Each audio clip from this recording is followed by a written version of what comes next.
Paix, amour, sagesse et justice sur vous, les êtres de lumière, les Banabantu, les Benakongo, les Banazulu, mes frères et sœurs Baindo, d'accord?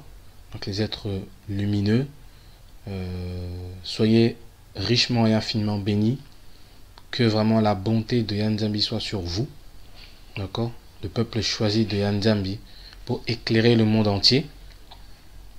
Donc merci pour votre passage une fois de plus. Donc aujourd'hui, j'avais envie de répondre à un commentaire, mais vraiment c'est vraiment exceptionnel. Ça m'arrivera de temps en temps de faire une vidéo parce que bon, de base, j'aime pas trop répondre aux commentaires, ceux qui donnent des mauvais commentaires, ceux qui donnent de beaux commentaires, ben, des fois je les réponds, mais c'est vrai qu'en règle générale, je n'aime pas trop répondre aux commentaires, même si c'est vrai que parfois ça fait énormément plaisir. Mais voilà, je préfère rester concentré sur vous apporter des messages en fait. Mais parfois je vais tomber sur des commentaires qui vont me donner, me pousser en fait à répondre. Il y en a un en particulier que j'aimerais répondre. Ça va permettre d'aider la personne qui a envoyé ce commentaire là, et ça peut aussi aider d'autres personnes qui sont en train de m'écouter, car j'ai constaté que j'ai de plus en plus d'abonnés, et il y en a qui viennent d'arriver, et bon, des fois ils savent pas trop les vidéos que j'ai fait auparavant, parce que pour votre information j'en ai fait 60. Donc voilà, j'ai fait quand même pas mal de vidéos, et ça fait un peu plus d'un an que j'ai commencé à faire des vidéos. Donc il est un peu normal ceux qui viennent en cours de route, qui ne savent pas, qui n'ont peut-être pas vu toutes mes vidéos précédentes. Donc il y en a un en particulier, voilà, je voulais lui répondre. Voilà, en toute amitié, en tout amour, en toute fraternité. Voilà, en toute humilité. Donc voilà, c'est pas pour, je ne rentre pas dans les guerres ou quoi que ce soit. Moi, ça ne m'intéresse pas. Les guerres d'idées, les guerres de religion ou de foi ou je ne sais quoi, des guerres de croyance, ça ne m'intéresse pas. Voilà, quand je réponds à quelqu'un, c'est plus pour donner un peu plus de précision, parce que peut-être aussi sur certaines vidéos, je n'ai pas été précis, donc ça peut arriver. Donc voilà. Et puis ça permet de faire aussi une vidéo supplémentaire pour ceux qui ont besoin, qui ont faim et soif de connaissances. Et le peu de connaissances que j'ai, j'aime bien les donner, les distribuer, les apporter aux frères qui sont intéressés. Donc voilà, donc je commence, donc je vais répondre à un commentaire. Donc bon, c'est un petit long commentaire, et en fait il a souligné plusieurs points, donc c'est ces plusieurs points là que je vais répondre. D'accord, donc le commentaire aux questions correspond à un frère qui s'appelle Yedideya, ouais c'est ça, Yedideya Yehuda.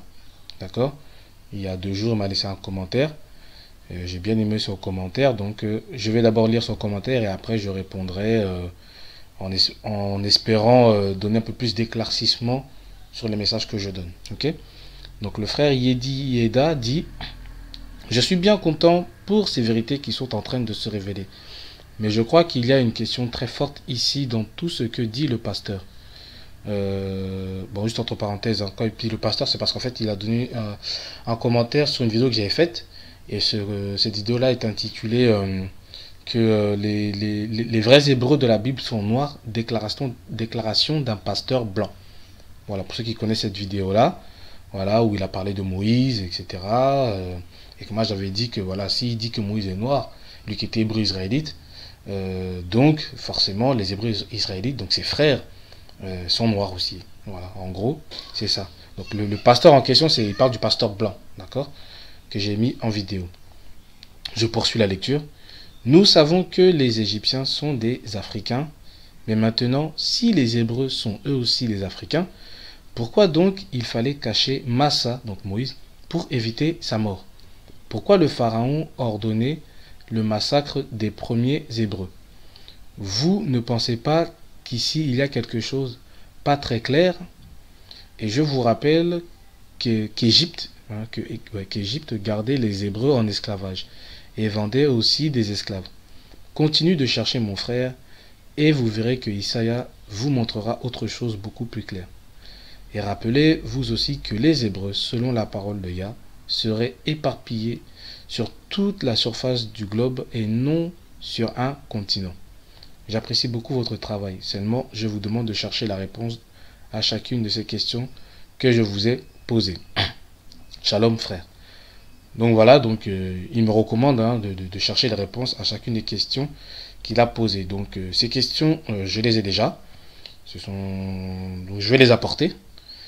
Et puis bon, après on est là, c'est un principe d'échange. Moi je pars de ce principe-là, de cet esprit-là. Voilà, il n'y a pas de guerre, il y a des choses où on peut ne pas être d'accord. Je le répète, il y a beaucoup de frères et sœurs que je suis. Et sur certains points, je ne suis pas d'accord. C'est pas pour cela que je suis en guerre avec eux et ou que je les suis plus ou que je suis leur ennemi.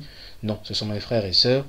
Il peut y avoir voilà, des divergences. D'ailleurs, dans la Bible, il est dit dans le livre de Philippiens, qu'il dit que voilà que si entre vous il y a quelques différences, priez et le Seigneur vous révélera la vérité. Voilà. Mais après tout, marchez d'un même pas. Voilà. Donc moi je pars de ce principe-là avec cet esprit-là par rapport au verset que je viens de citer dans Philippiens. Donc voilà, donc peut-être que ce que je vais apporter aux frères Yedi, Déa, Yehuda ou aux autres frères et sœurs qui vous m'entendent, peut-être qu'ils ne seront pas d'accord. Mais voilà, on est là, on est ensemble, on partage et marchons d'un même pas. Donc on sait que la vérité concernant le véritable peuple de Yanzambi, dont parle la Bible, que c'est nous. Voilà, après il peut y avoir des divergences, mais ce n'est pas grave. Ok? Donc les points auxquels je vais répondre, il y en a 3. Et les 3 points sont, alors le premier point, par rapport aux commentaires de Yedidea Yahuda, c'est si les Hébreux sont aussi des Africains, pourquoi donc il fallait cacher Massa, donc Moïse, pour éviter sa mort? Pourquoi le pharaon ordonnait le massacre des premiers Hébreux? Vous ne pensez pas qu'il y a quelque chose de pas très clair? Ça, c'est le premier point que je répondrai. Le deuxième point, il a dit, je vous rappelle qu'Égypte gardait les Hébreux en esclavage et vendait aussi des esclaves. Voilà, ça, je voudrais répondre aussi par rapport à ça. Et le troisième point, il dit que rappelez-vous aussi que les Hébreux, selon la parole de Yah, seraient éparpillés sur toute la surface du globe et non sur un continent. Voilà sur les 3 points que je voudrais répondre. Alors pour le premier point, donc je reprends la question qui disait si les Hébreux sont eux aussi des Africains, pourquoi donc il fallait cacher Massa, Moïse, pour éviter sa mort? Pourquoi le pharaon a ordonné le massacre des premiers Hébreux? Vous ne pensez pas qu'il y a quelque chose pas très clair? Donc en gros, il demande pourquoi comment ça se fait que le pharaon en fait a ordonné qu'on tue Moïse et puis tous les Hébreux quoi. Donc on va répondre à ça et il pose une question que j'aime bien, c'est qu'il dit vous ne pensez pas qu'ici il y a quelque chose de pas très clair?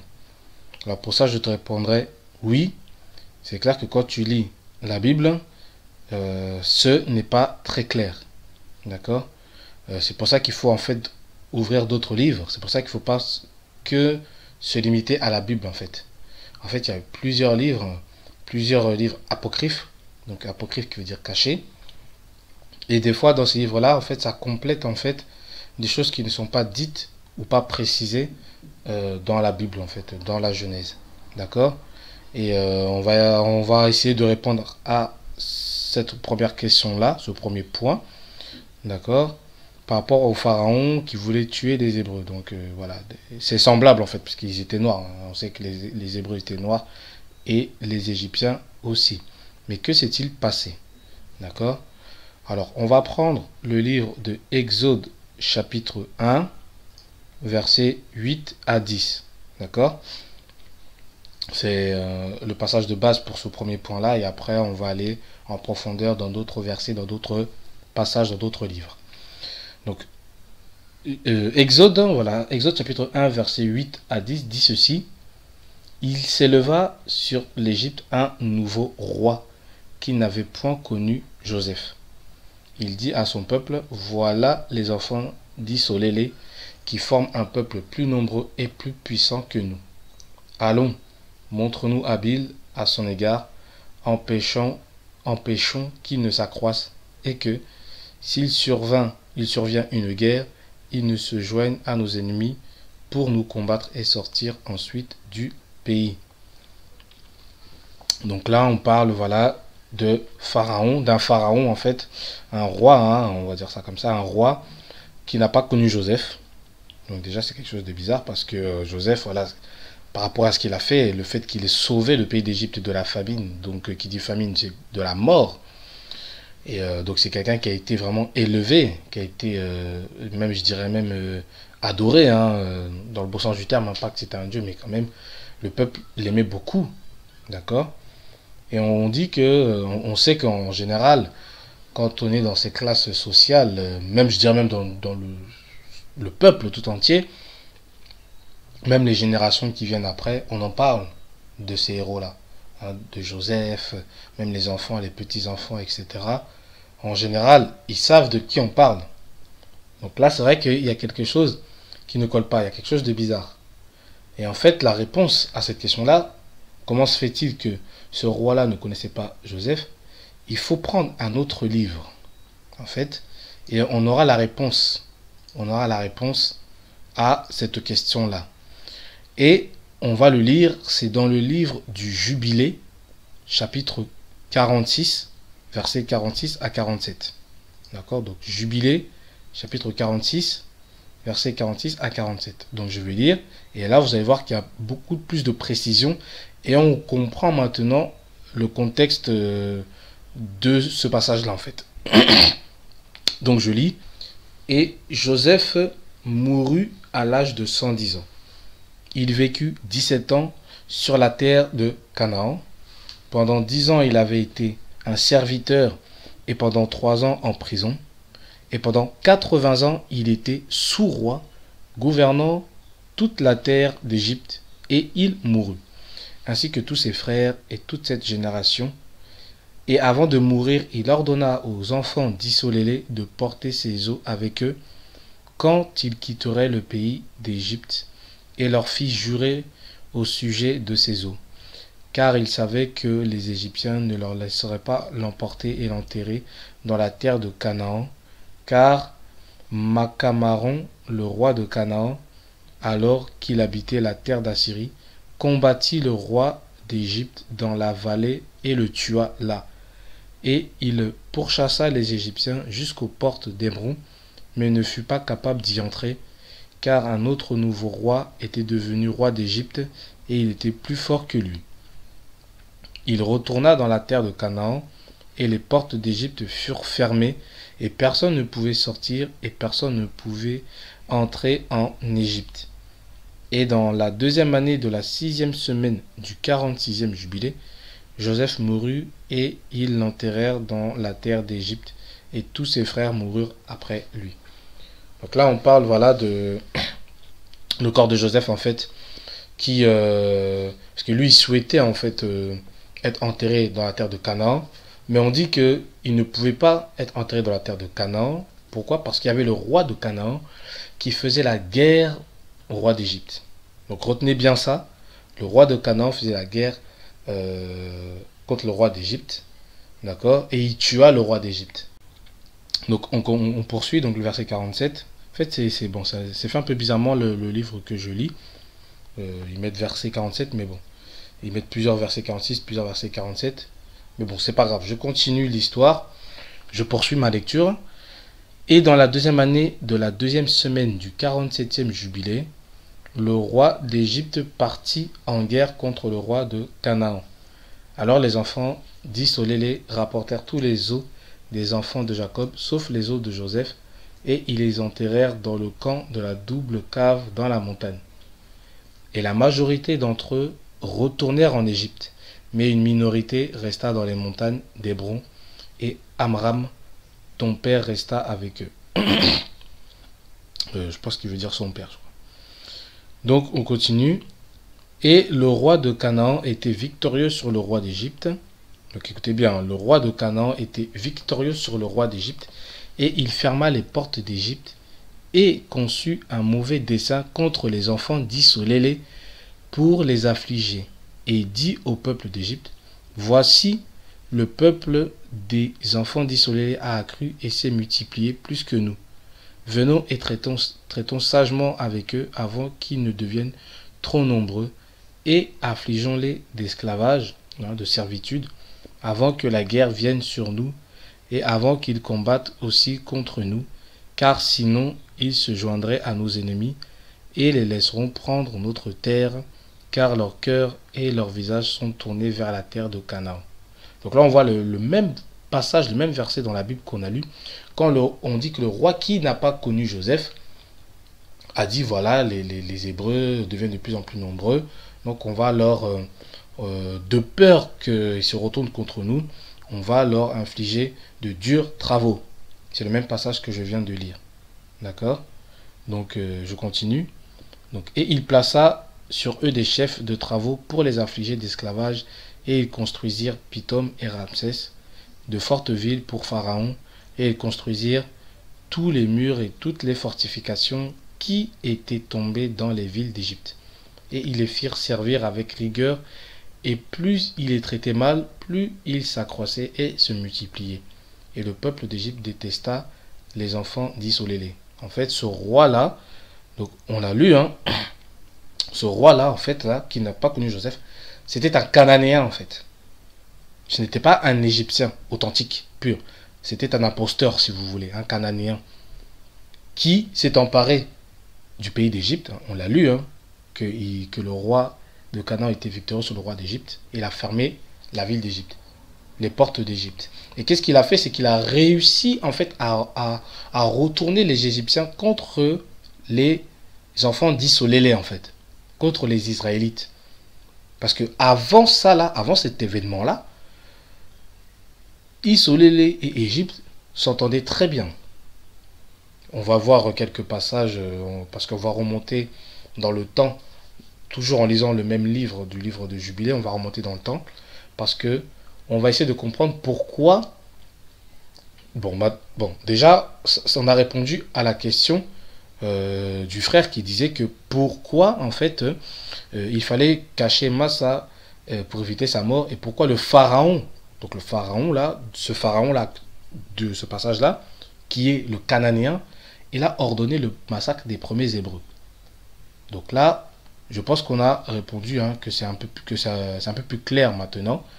On sait pourquoi le pharaon, qui n'a pas connu Joseph, forcément, car il était cananéen, il vivait dans le pays de Canaan, donc il ne savait pas trop comment l'Égypte avait évolué, il ne savait pas trop, peut-être plus ou moins, mais il n'a pas connu vraiment Joseph, et il n'a pas honoré. En gros, il s'en foutait quoi, de Joseph. Parce que lui, ce qu'il voulait, c'était de combattre les Hébreux. Et pour votre gouverne, pour votre information, c'est un peu ce que vivent le peuple Congo aujourd'hui. Hein, le Cananéen, les Nilotiques, les Tutsis, eh ben, c'est eux qui dominent la région des Grands Lacs, hein, plus précisément RDC, et qui fait tant de mal à ce peuple-là. On revoit la même histoire en Égypte, d'accord? On sait que les Égyptiens, voilà, il y avait des Congos là-bas, d'accord? Ce sont des descendants des Congos, hein, parce que pour votre information, vous pouvez lire les déclarations de Diodore de Sicile qui dit que les Éthiopiens, en parlant des habitants subsahariens, hein, pas Éthiopie Addis Abeba, mais Éthiopie, les habitants qui vivent dans la région des Grands Lacs, donc l'Afrique subsaharienne, ces Éthiopiens-là disaient que les Égyptiens descendaient d'une de leurs colonies.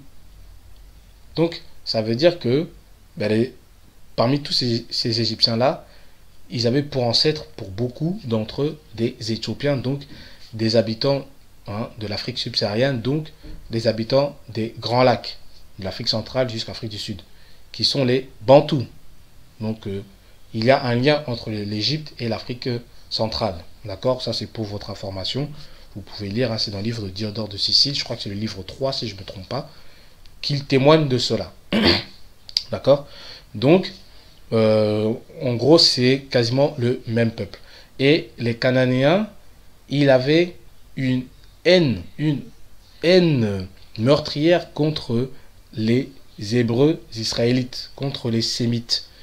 On le voit, hein, le roi cananéen là, qui s'est emparé d'Égypte, il a voulu, voilà, faire du mal à ce peuple-là, ce peuple, les enfants d'Isolélé. Pourquoi? Ça, c'est une bonne question. Pourquoi il a voulu maintenant faire du mal à ce peuple-là? Pour cela, il faut qu'on remonte un peu plus haut dans le livre du Jubilé. Donc là, on va lire maintenant le passage, en fait, je crois que c'est du 33e Jubilé. Hein. Excusez-moi, j'avoue que j'ai du mal un peu à me repérer. Mais le titre, en fait, de ce passage-là commence par le serment de la répartition. Et vous allez comprendre d'où vient cette animosité, cette inimitié, en fait, entre les Cananéens et les Hébreux sémites israélites. D'accord?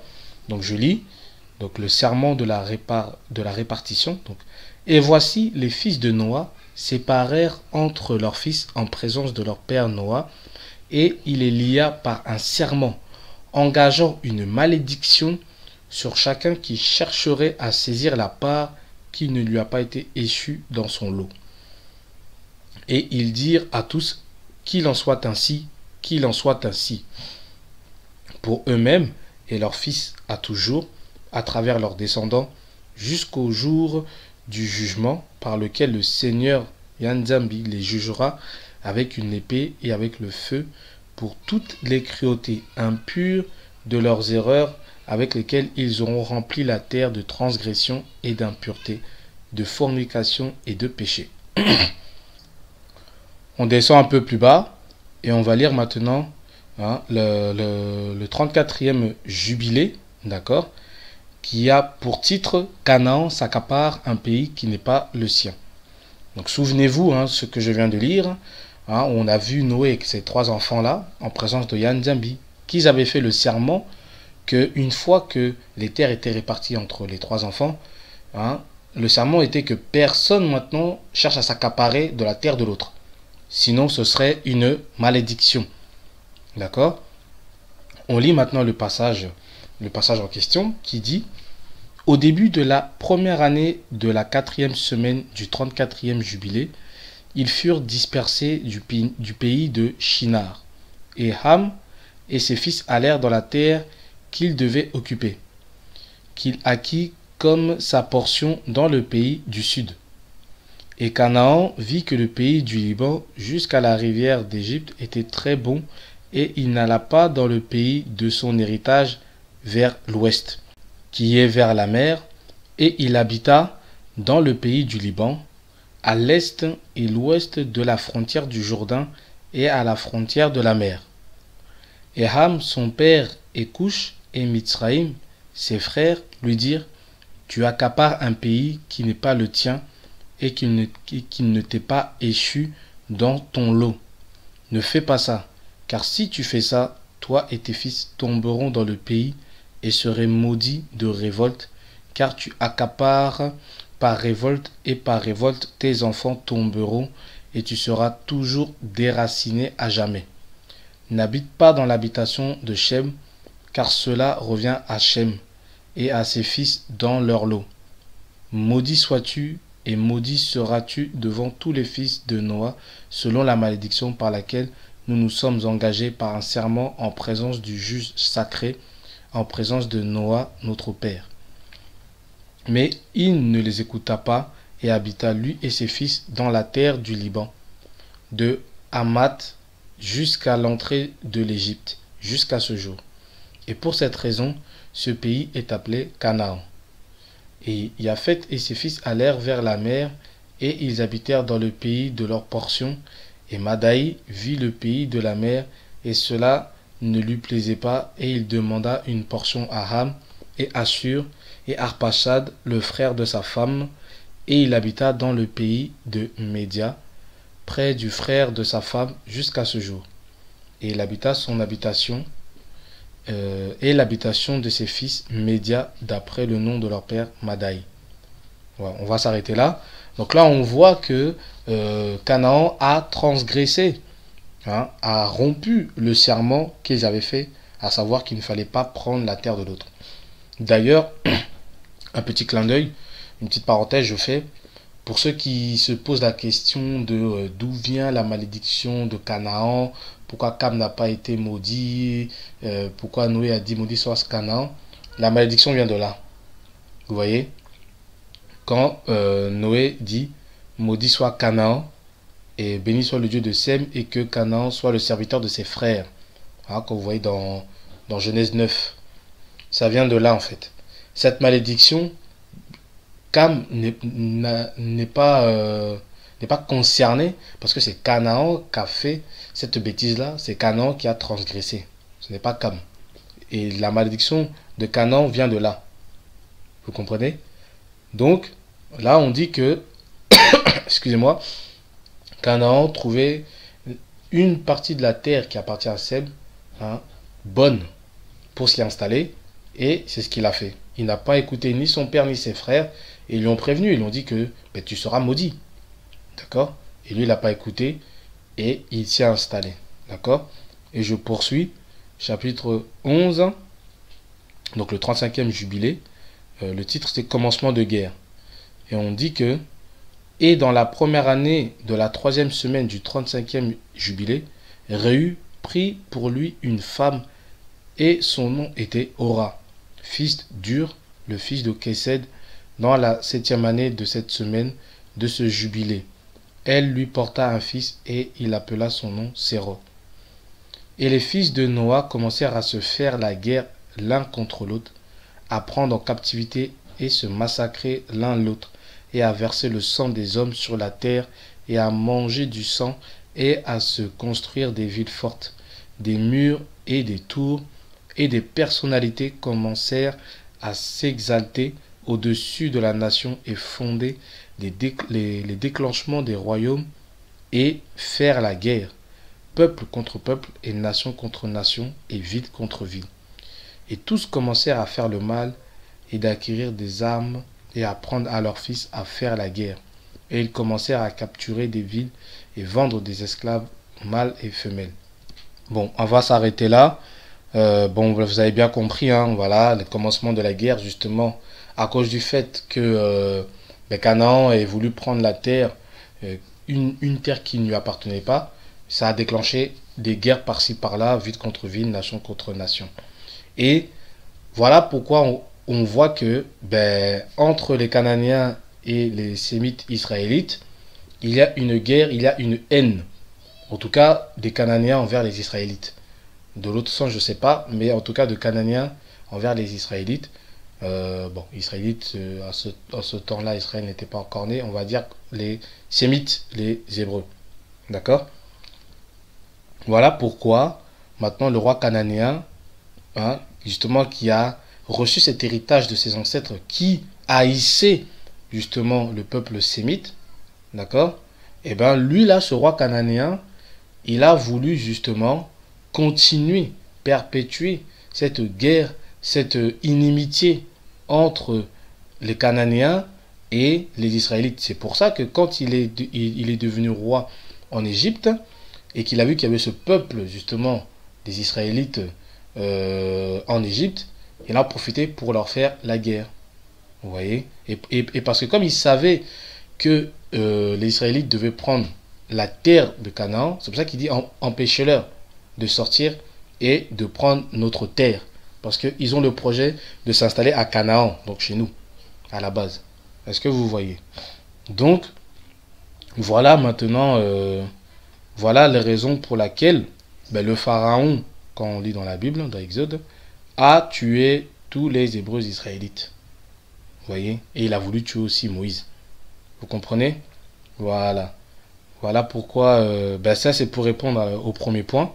Je pense que maintenant, j'espère, Yedidea, Yahuda, j'espère que c'est plus clair pour toi et pour les autres aussi. En fait, la réponse, c'est dans ce livre-là du Jubilé qu'il faut lire tout doucement, scrupuleusement, pour bien comprendre l'historique de la Genèse. Parce qu'en fait, vous allez voir, quand vous lisez le livre du Jubilé et aussi le livre du Juste, il y a beaucoup de choses en fait qui ne sont pas dites dans Genèse, mais qui sont explicites en fait dans ces livres-là. Donc c'est pour ça que c'est normal que c'est pas clair dans le livre de la Genèse. Ça c'était pour le premier point. Donc j'espère que voilà, c'était clair pour vous, mes bien-aimés, mes êtres de lumière. Donc voilà, ça c'était le premier point. Le deuxième point, donc à un moment donné le frère il dit que je vous rappelle qu'Égypte gardait les Hébreux en esclavage et vendait aussi des esclaves. Bon, ça, j'aimerais que nous fassions très attention sur les termes que nous utilisions. D'accord? Parce que, avant toute chose, bon, même si j'ai lu le livre du Jubilé, on peut lire plein d'autres livres, il ne faut pas oublier que ces livres-là, ces récits-là, d'accord, ont été écrits par les Occidentaux qui, eux, en fait, vivaient véritablement l'esclavage, déjà entre eux, hein. D'ailleurs, on connaît le terme de esclave, hein, qui vient de slave, slavus, d'accord, donc c'était un peuple européen, hein, un blanc, euh, et c'est eux qui ont commencé à vivre l'esclavage vraiment comme on dit, proprement dit, c'est-à-dire que l'être humain est réduit à un bien meuble. Après, ils l'ont expérimenté sur nous, le peuple noir. D'où le fameux code noir où on dit que ben, l'homme noir est un bien meuble, en fait. C'est-à-dire que ce méthode d'esclavage, en fait, est réduit à pire, enfin, celui qui est esclavagisé, à pire qu'un animal, quoi. Pire qu'un bien meuble, quoi. Vous voyez? Et en fait, quand on emploie ce terme esclavage, inconsciemment, on pense que ce soit en Égypte antique ou dans les terres africaines, on a l'impression que on pratiquait ça aussi, en fait. Vous voyez? Alors que c'est faux. Ça, c'est complètement faux. C'est pour ça qu'il faut qu'on fasse attention aux termes, aux mots qu'on emploie. Moi, je serais pour qu'on emploie le mot servitude, de service, parce que dans le mot servitude, il y a le mot service.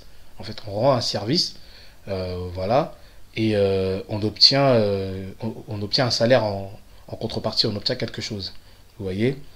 L'esclavage proprement dit, d'après la définition d'Aristote, qui stipule que voilà, quand tu es esclave, tu es réduit à moins que rien, tu es déshumanisé. Ça, c'était une pratique qui n'a jamais existé sur la terre africaine. Et j'aimerais être clair par rapport à ça. D'accord? Le mot esclave n'existe pas en fait dans la langue égyptienne, dans la langue africaine. Le mot esclave, le terme esclave n'existe pas. Hein, même la pratique. D'accord?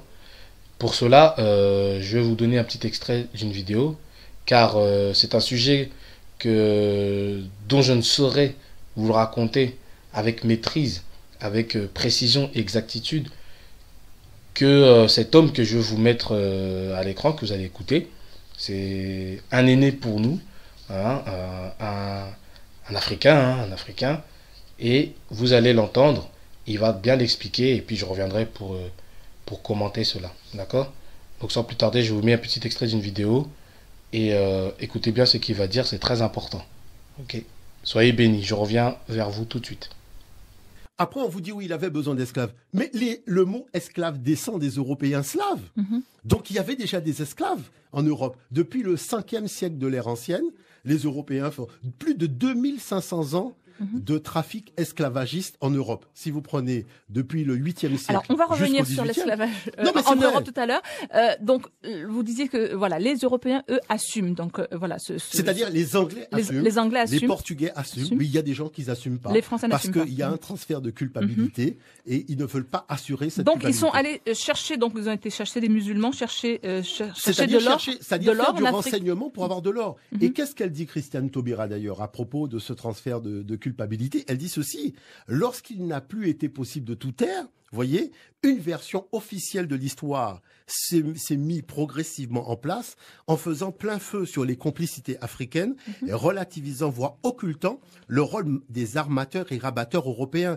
Donc, le transfert de culpabilité pouvait alors s'opérer.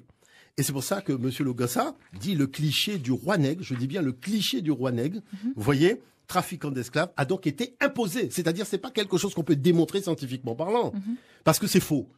Moi, je vous dis, c'est faux. J'ai été devant Monsieur Deveau à la télévision, face à face, sur une émission sur la traite interne africaine. Et je lui ai dit, c'est faux, c'est nul et non avenu, qu'il raconte n'importe quoi, parce que moi, je vais vous dire quelque chose qui est très simple. Si l'Afrique avait eu 14 millions d'esclaves en Afrique interne, alors ce qui est très fort, parce que les Africains sont animistes, mais ils font de l'esclavage comme les rois européens qui sont judéo-chrétiens. C'est-à-dire la barrière sociale, psychologico-religieuse, ça n'existe pas. Donc on nous a menti. C'est-à-dire que je dis, moi je suis pas dans les problématiques de mensonge, je dis simplement qu'il faut faire preuve d'éthique, parce que c'est pas un problème de l'Afrique, c'est on porte atteinte à la vérité et à la morale. Très bien. Et là, il faut quand on dit que nos ancêtres ont vendu nos ancêtres, c'est tout à fait. C'est-à-dire que ça, ce sont des clichés. D'accord. Ce sont des clichés, c'est faux. Parce que je vais vous donner un exemple, et comme je le dis aux gens très simplement, vous vous rendez compte que vous avez 14 millions d'esclaves quelque part, et vous n'avez pas un mot pour définir ces gens-là avant l'arrivée des Européens. On est obligé d'utiliser un mot européen qui est esclave, et on n'a pas de mot africain. Je ne sais pas si vous vous rendez compte que si vous allez au Japon chercher des chevaliers, on vous dit non, ce sont des samouraïs. C'est-à-dire que chaque pratique sociale a un champ lexical. Mais pour l'Afrique, voilà que sans champ lexical, on vous dit qu'il y avait. Moi, je ne sais pas faire des choses pareilles. Donc en fait, il n'y a pas d'esclaves en Afrique. Moi, je dis que, et j'ai dit ça aux Nantais, monsieur le maire de Nantes m'a invité face aux historiens nantais, et aux Nantais, je leur ai dit que compte tenu du fait que ce sont vos propres parents qui sont venus, vous êtes les personnes les mieux indiquées pour nous dire quel était le mot africain qu'ils ont utilisé pour dire voilà. Et tout le monde est resté silencieux. Parce que personne n'a rien vu. Parce que le mot esclave vient d'où alors? Le mot esclave, ce sont des Slaves, c'est-à-dire les Polonais, les Bosniaques, ce sont ces gens-là, ce sont des Slaves. Et moi, en anglais on dit slave. On dit slave. Et ces gens-là sont pas des descendants simplement, ce sont eux. Et quand je vais en Pologne et compagnie faire des conférences, on a l'occasion de se rencontrer.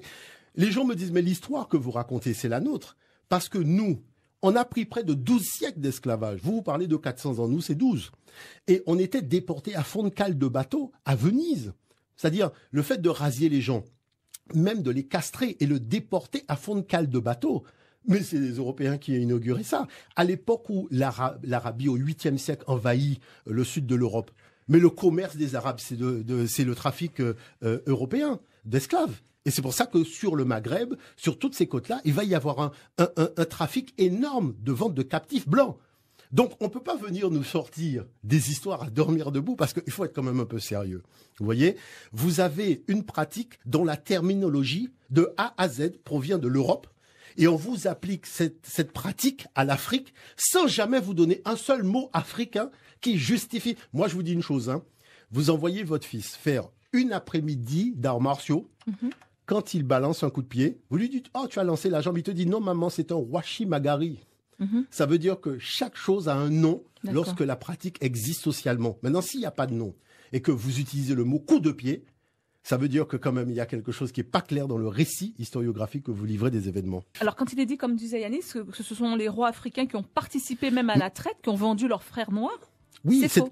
Alors, c'est-à-dire que, vous savez, ce qu'il y a d'extraordinaire, c'est que les Portugais qui sont venus le long des côtes africaines, donc au XVe siècle, les Africains les ont tous tués. Ninao Tristão, Antonio Gonçalves, ils sont tous morts. C'est-à-dire que, comme les gars ont compris très tôt à quel jeu ces gars-là jouaient, eh ben, ils leur ont tendu des embuscades et ils les ont tués. Alors, s'ils étaient venus acheter, pourquoi on les a tués alors? Il faut quand même arrêter de raconter aux gens des histoires. Regardez Don Henrique. Je vous parle très précisément des chevaliers de l'ordre du Christ qui avaient été financés par le Vatican parce que le Portugal n'avait pas d'argent, mais on leur avait dit qu'il y avait de l'or en Afrique. Et c'est comme ça que le Vatican va donner les trésors des Templiers pour financer les expéditions. Don Henrique va créer les chevaliers de l'ordre du Christ et chaque navigateur portugais sera un membre des chevaliers de l'ordre du Christ. Je vous dis que vous allez sur Internet, vous tapez chevalier de l'ordre du Christ. Vous allez voir, c'est sur Wikipédia. N'allez pas plus loin que Wikipédia. Vous allez voir Don Henrique, toutes ces choses-là. C'est écrit noir sur blanc. C'est pas des choses qu'on a... Et vous allez voir comment ils sont morts. Comment ils sont tous morts. Parce que le seul qui a pu échapper, c'est Lanzarote, qui était venu avec 27 navires et qui a failli y rester. Alors, moi, je vais vous prendre un exemple pour comprendre vraiment les choses. Moi, personnellement, quand j'étais en classe ici, donc quand j'allais à l'école, on me disait que les Européens sont arrivés en Afrique, ils sont tombés sur des sauvages cannibales qui volaient de liane en liane. Bon. Mais après ça, on vous dit que des rois ont vendu. Bon, moi je ne sais pas, mais je n'ai jamais vu des sauvages organisés en royauté. Parce que soit vous êtes sauvage, vous n'avez pas de roi, soit vous avez des rois, mais vous n'êtes plus sauvage. On peut pas être les deux. Donc lorsqu'on demande à l'historien, c'est-à-dire dans le débat, lorsqu'on demande aux historiens occidentaux de nous dire clairement, est-ce que l'Afrique était sauvage ou civilisée, comme son objectif c'est de défendre la thèse commercialiste en disant qu'il est venu acheter, voilà qu'il se met à nous dire que en fait on s'est trompé. l'Afrique était effectivement civilisée. Et je vais vous lire une phrase écrite par Monsieur Hahn dans le journal Le Monde, qui dépasse l'entendement. Stéphane Hahn, qui est professeur d'université. Écoutez ce qu'il a écrit dans Le Monde. Nous savons aujourd'hui que les Européens qui naviguèrent le long des côtes africaines, à partir de la moitié du XVe siècle, découvrirent un monde qui avait atteint économiquement et politiquement un niveau de développement comparable au leur. Les Africains pratiquaient l'exploitation minière, l'industrie, l'agriculture et l'élevage. Ils entretenaient depuis des siècles des relations commerciales avec les pays éloignés. Donc voilà ce que nous disons, nous, en tant que parti africain. Si la thèse d'Européens venant avec des pacotilles était valable pour une rencontre avec des sauvages, la rencontre avec des rois civilisés, faut arrêter de nous raconter des histoires à dormir debout.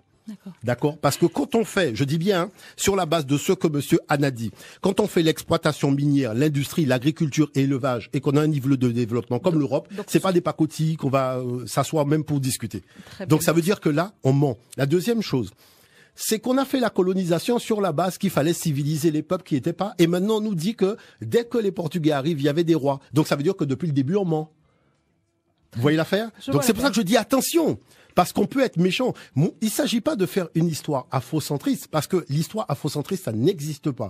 Je le dis toujours, il y a une philosophie afrocentriste, c'est-à-dire spirituellement, notre orientation, elle est africaine.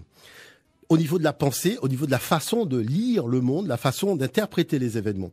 Mais quand on fait de l'histoire, il n'y a plus de pensée afrocentriste. C'est une question de vérité et je tiens à dire, à l'UNESCO, nous avons des chercheurs qui sont de toute congrégation religieuse, de toute civilisation, de tout peuple. Et la défense, c'est le combat, c'est la vérité. On ne regarde pas, ni on est arabe, ni on est juif, ni on est...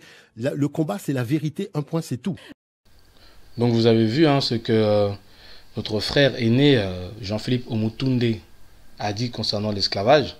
Donc voilà, bon, je vais pas trop entrer en profondeur dans les commentaires par rapport à la vidéo, car j'aimerais bien, si Nzambe le permet, que je fasse une vidéo spécialement sur ça en fait. Parce que si je commence à parler de ça, on n'en finira pas, ça va être très très long. Et bon, déjà ça fait déjà plus d'une demi-heure que je parle, donc ça va être très long et j'ai pas envie que ça soit trop long ma vidéo. Donc je pense que je ferai une vidéo spécialement sur ça. Mais je voudrais juste dire que, voilà, comme il a dit, Jean-Philippe Omotunde, et je prendrai que ça pour faire mon petit commentaire, c'est que il y a des pays comme les Portugais, les Espagnols, les Anglais qui assument pleinement qu'ils ont pratiqué l'esclavage, voilà, qu'ils l'ont fait sciemment parce qu'ils avaient besoin de main-d'œuvre. Mais vous voyez, les Français, comme ils sont toujours hypocrites, toujours menteurs. Voilà, ils veulent nous faire culpabiliser pour dire que non, en fait, c'est les Noirs, en fait, il y avait déjà l'esclavage, et puis nous, quand on est arrivé, il y avait déjà des esclaves qui étaient déjà prêts à être livrés, quoi. Alors que c'est complètement faux, quoi. C'est pas vrai, ça, faut pas croire ça. Le problème, c'est que maintenant, cette pensée-là a été imprégnée chez les Noirs, et même nous, les Noirs, on emploie cette même expression-là, on dit la même chose. Oui, nous, les Noirs, on a vendu nos frères. Non, non, non, c'est faux. On n'a jamais vendu nos frères. C'est pas vrai. Allez dire ça au peuple Congo qui se sont battus justement parce que ils volaient, ils enlevaient nos enfants, nos frères, nos femmes et tout. Allez dire ça au royaume du Dahomey où ils ont combattu justement les Blancs parce que justement ils enlevaient les leurs pour les emmener dans les pays lointains. Allez dire ça au royaume de Ghana où pareil ils se sont battus parce qu'il y a des documents, il y a des documents qui prouvent ce que je dis. Je ne parle pas en l'air, je n'invente rien. Il y a eu des batailles. Donc si vraiment on avait vraiment livré nos frères noirs, pourquoi on s'est battu, on s'est battu pour justement empêcher qu'ils continuent à enlever les nôtres. Ouais, que ça colle pas. D'un côté, ils disent qu'on les a livrés. D'un côté, ils disent que voilà, il y a eu des guerres, des batailles, justement parce que on voulait garder notre peuple, notre royaume. Vous voyez que il y a ces deux poids, deux mesures. C'est un coup on dit bleu, un coup on dit vert. Non, faut arrêter, faut être un peu sérieux. Donc voilà, donc le terme esclavage, le seul moment où on peut l'utiliser, c'est justement la traite négrière, ce qu'on a subi. D'accord? Mais entre nous, entre Noirs, entre Africains, même si c'est pas le bon terme, c'est pas de l'esclavage. Mais ça, je ferai une vidéo là-dessus, je reviendrai pour expliquer vraiment comment la civilisation africaine procédait entre différentes catégories sociales. Hein, les rois, les nobles, la classe moyenne et puis la classe inférieure. Vous allez voir, hein, d'accord? Je ferai une vidéo par la grâce de Nzambi s'il me le permet. D'accord? Donc voilà, j'avais envie de souligner ça en fait, ce point-là. Et je voudrais rajouter aussi, parce qu'il a dit aussi le frère que, voilà, il a dit, je vous rappelle qu'Égypte gardait les Hébreux en esclavage et vendit aussi des esclaves. Il gardait les Hébreux en esclavage. Ça c'est faux aussi. J'en veux pour preuve, on va prendre deux passages bibliques, d'accord, qui montrent bien que les Hébreux n'ont jamais été esclaves, mais que quand ce roi cananéen, comme j'expliquais hein, dans le premier point, en fait, il réduisait à des durs travaux, mais ils n'étaient pas esclaves. Un esclave, comme j'ai dit, hein, c'est d'après vraiment la définition, ce sont des biens meubles et tu es privé de tout. Tu es privé de tout. Tu n'as pas de... À part les enfants, parce que il y en a d'autres qui disent que voilà, nous on était là que pour se reproduire et puis pour travailler gratuitement pour les blancs, quoi, pour le compte des blancs. Alors qu'on va voir que les conditions de vie en Égypte, c'était pas du tout ça. Hein, on va le voir dans la Bible. Pour cela, on va prendre Genèse chapitre 45, versets 16 à 25. Donc, je prends donc Genèse chapitre 45, versets 16 à 25, qui dit ceci. Le bruit se répandit dans la maison de Pharaon que les frères de Joseph étaient arrivés, ce qui fut agréable à Pharaon et à ses serviteurs. Là, c'est pas le Pharaon, le Cananéen. Hein. Là, c'était vraiment un Égyptien qui avait reconnu que Joseph était véritablement un enfant de Nzambi, d'accord, et il a fait de lui son premier ministre, d'accord. C'est ce Pharaon-là, ok. Donc je poursuis. Pharaon dit à Joseph, dis à tes frères, faites ceci, chargez vos bêtes et partez pour le pays de Canaan. Prenez vos pères et vos familles et venez auprès de moi. Je vous donnerai ce qu'il y a de meilleur au pays d'Égypte et vous mangerez la graisse du pays. Tu as ordre de leur dire, faites ceci. Prenez dans le pays d'Égypte des chars pour vos enfants et pour vos femmes. Amenez votre père et venez. Ne regrettez point ce que vous laisserez, car ce qu'il a de meilleur dans tout le pays d'Égypte sera pour vous. Les fils d'Israël, dit Solélé, firent ainsi. Joseph leur donna des chars selon l'ordre de Pharaon, et il leur donna aussi des provisions pour la route. Il leur donna à tous des vêtements de rechange, et il donna à Benjamin 300 cycles d'argent et 25 vêtements de rechange. Il envoya à son père 10 ânes chargés de ce qu'il y avait de meilleur en Égypte, et 10 ânesses chargées de blé, de pain et de vivres pour son père pendant le voyage. Puis il congédia ses frères qui partirent, et il leur dit, ne vous cueillerez pas en chemin. Ils remontèrent de l'Égypte, et ils arrivèrent dans le pays de Canaan, auprès de Jacob, leur père. On va s'arrêter là. Vous voyez ce que Pharaon dit à Joseph, que Joseph doit dire à ses frères et à son père. Est-ce que vous voyez là de la maltraitance comme il s'est passé dans la traite négrière, où la traite négrière, ils sont venus et ils nous ont tiré dessus, ils nous ont fouettés et de force, ils nous ont pris et ils nous ont mis par bateau. Les gens, les églises, hein, les chrétiens ou même d'autres qui ne connaissent pas vraiment la Bible, ont cette conception-là, à cause du terme esclavage en fait. Et ils pensent que ce qui s'est passé, les Hébreux, quand ils sont venus au pays d'Égypte, ils pensent que ça s'est passé la même chose pendant la traite négrière. Alors que c'est faux. Vous voyez comment le Pharaon accueille les Israélites, la famille de Joseph. Il dit, je vous donnerai ce qu'il y a de meilleur au pays d'Égypte. Vous imaginez? Je vous donnerai ce qu'il y a de meilleur au pays d'Égypte.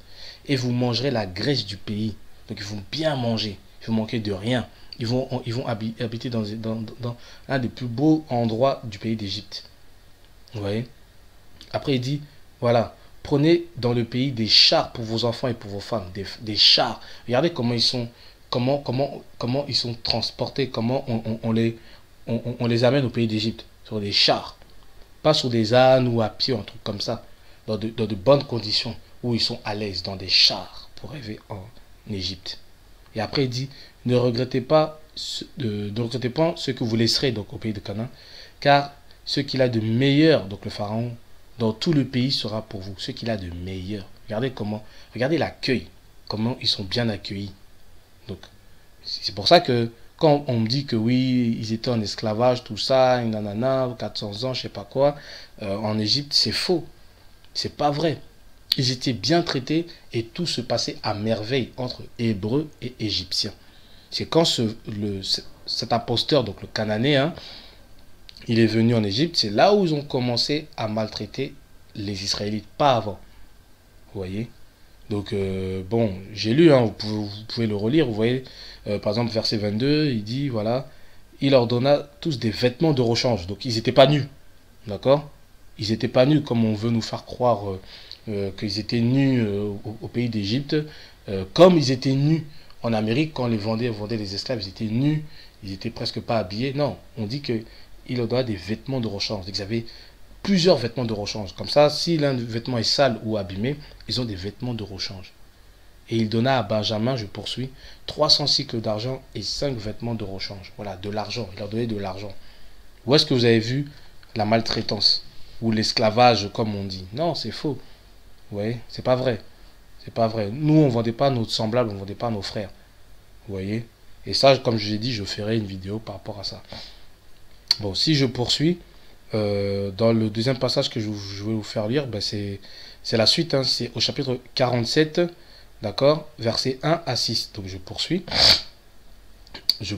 Donc Joseph alla avertir Pharaon et lui dit, mes frères et mon père sont arrivés du pays du Canaan avec leurs brebis et leurs bœufs et tout ce qui leur appartient. Et les voici dans le pays de Goshen. Donc voilà, c'est le plus beau endroit que Pharaon a donné aux Hébreux, Goshen. Vous voyez?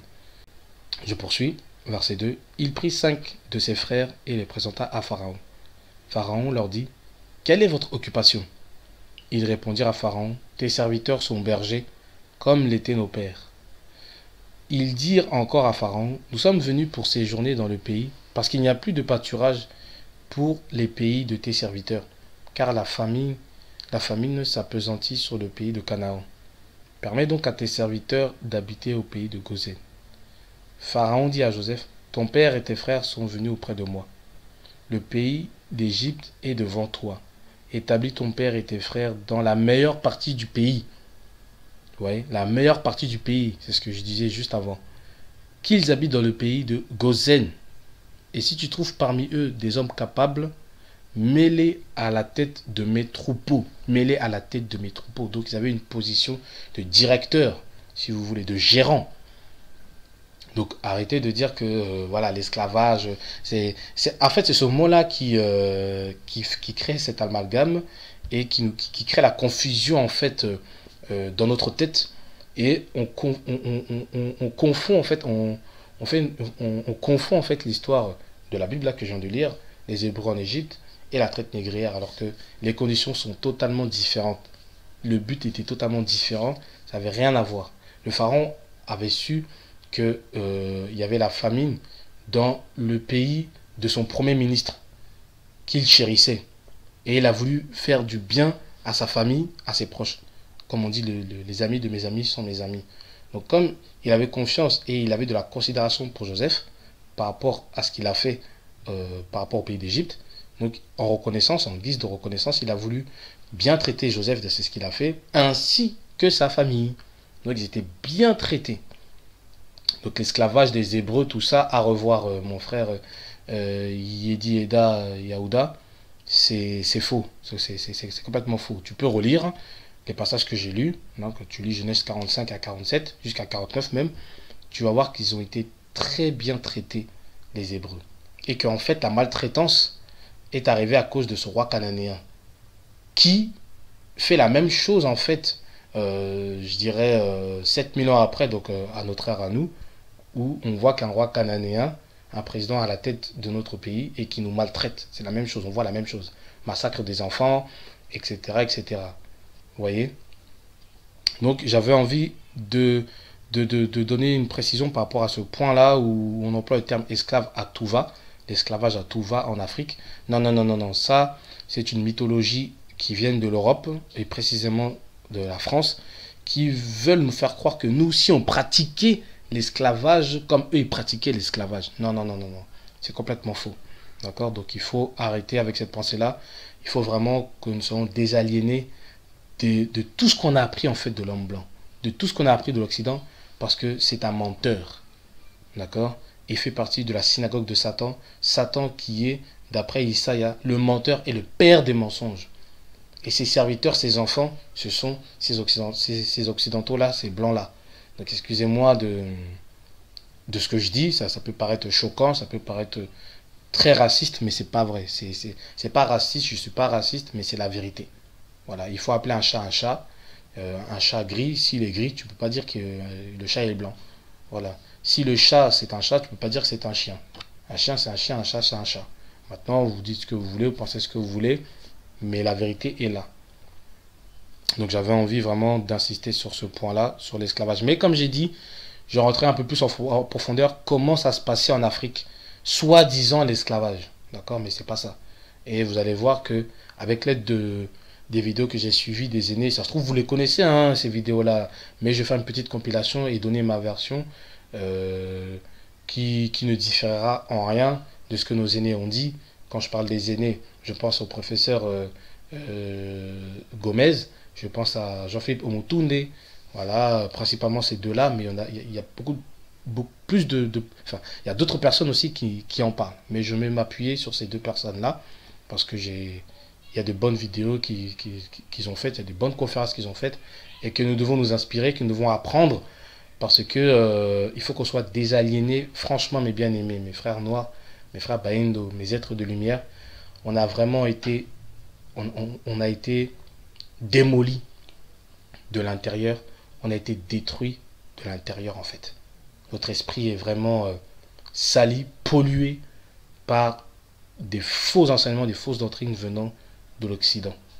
Et ça se ressent sur le commentaire qu'a mis mon frère. C'est pour ça que j'avais à cœur de donner quelques précisions sur ce thème qu'il a dit concernant l'esclavage en Afrique. Vous voyez? Donc voilà, ça c'était le deuxième point. Je vais terminer avec le troisième point. Bon, ça va être très rapide, d'accord? Parce qu'il dit à un moment donné,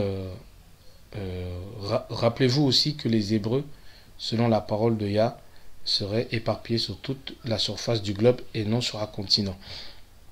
Je te dirais, mon frère, Yedidea Yehuda, que comme j'ai dit au tout début de la vidéo, j'ai fait 60 vidéos quand même.